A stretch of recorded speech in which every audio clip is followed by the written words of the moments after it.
এবাৰৰ পৰা নিগেটিভ মাৰ্কিঙৰ এটা সিস্টেম হ'ব অৰ্থাৎ ভুল উত্তৰ কৰিলে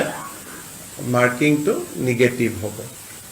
পাৰ্টিকুলাৰ এটা সাবজেক্টক 11 লাখ পৰীক্ষাৰ্থী পৰীক্ষা দিব আমি যেতিয়া মেট্ৰিক পৰীক্ষাও পাতো হাইয়েস্ট আমাৰ ক্যান্ডিডেট হয় 5 লাখ 11 লাখ পৰীক্ষাৰ্থীক লৈ পৰীক্ষা পাতাৰ ৰেকৰ্ড ইউপিক বাদ দি কোনো ষ্টেটৰ আজিলৈকে নাই কাৰণ ইউপিয়ে কোনোবা এইবাৰ পৰীক্ষাত এটা নতুন দিশ আমি সংলগ্ন কৰিছো আগতে পুলিচতো কৰো যে এইবাৰৰ পৰা নিগেটিভ মাৰ্কিঙৰ এটা সিস্টেম হ'ব অৰ্থাৎ ভুল উত্তৰ কৰিলে মাৰ্কিংটো নিগেটিভ হ'ব সেইদিনাখন মই ফেসবুকত কৈছিলো তাৰ পিছত আপোনালোকে বহুতে প্ৰচাৰো কৰিছে এইবাৰৰ যেটো পৰীক্ষা ই অলপ খুব এটা চ্যালেঞ্জিং এক্সাম হ'ব যে পাৰ্টিকুলাৰ এটা সাবজেক্টক 11 লাখ পৰীক্ষাৰ্থী পৰীক্ষা দিব আমি যেতিয়া মেট্ৰিক পৰীক্ষাও পাতো হাইয়েস্ট আমাৰ ক্যান্ডিডেট হয় 5 লাখ 11 লাখ পৰীক্ষাৰ্থীক লৈ পৰীক্ষা পাতাৰ ৰেকৰ্ড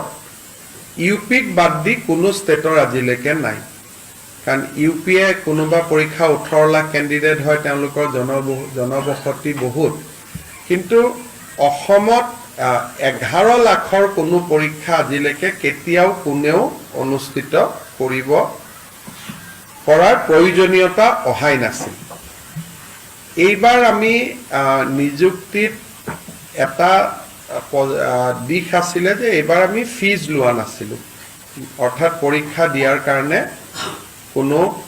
ফৰ্ম ফিল আপৰ কাৰণে কোনো মাসুলৰ প্ৰয়োজন নাছিল সেই কাৰণে নাম্বাৰটো বাঢ়িলে দ্বিতীয়তে ফাৰ্স্ট পৰীক্ষাটোত যেটো এটা মানুহে ট্ৰান্সপাৰেন্সি দেখিলে স্বচ্ছতা দেখিলে যে দুখীয়া লৰা ছোৱালীয়ে নিযুক্তি পাইছে হিউ প্ৰেৰণা যোগালে তাৰ ফলত 11 লাখ ক্যান্ডিডেট হৈ গল মই ইমান আশা কৰা নাছিলো পৰীক্ষা পতাটো আমাৰ বাবে এটা খুব চ্যালেঞ্জ হ'ব ডিসি সকলেও সেন্টাৰ কৰিব পাৰিব নোৱাৰিব তেওঁলোকেও যথেষ্ট কষ্ট কৰিব লাগিব যি নহওক আমি আগবাঢ়ি গৈ থাকিম আৰু সময়ে সময়ে যি ডেভেলপমেন্ট হয় আপোনালোকক জনাই থাকিম পুলিচ শিক্ষক বা হেলথ ডিপাৰ্টমেন্টৰ প্ৰবলেম নাই প্ৰবলেমটো অকল এই গ্ৰেড 3 আৰু গ্ৰেড 4 ৰ পাৰ্টিকুলাৰ দুটা সাবজেক্টতে আছে আমি আজি আপোনালোকক মই নিমন্ত্ৰণ কৰিছিলো আপোনালোকৰ মনত আছে যে 2021 চনত মই যেতিয়া প্ৰথম মুখ্যমন্ত্ৰীৰ দায়িত্ব লৈছিলো সেই সময়তে ঠিক 10 মেত মই দায়িত্ব লৈছিলো আৰু তাৰ এসপ্তাহৰ ভিতৰতে এসডিজি গোলৰ ইনডেক্সখন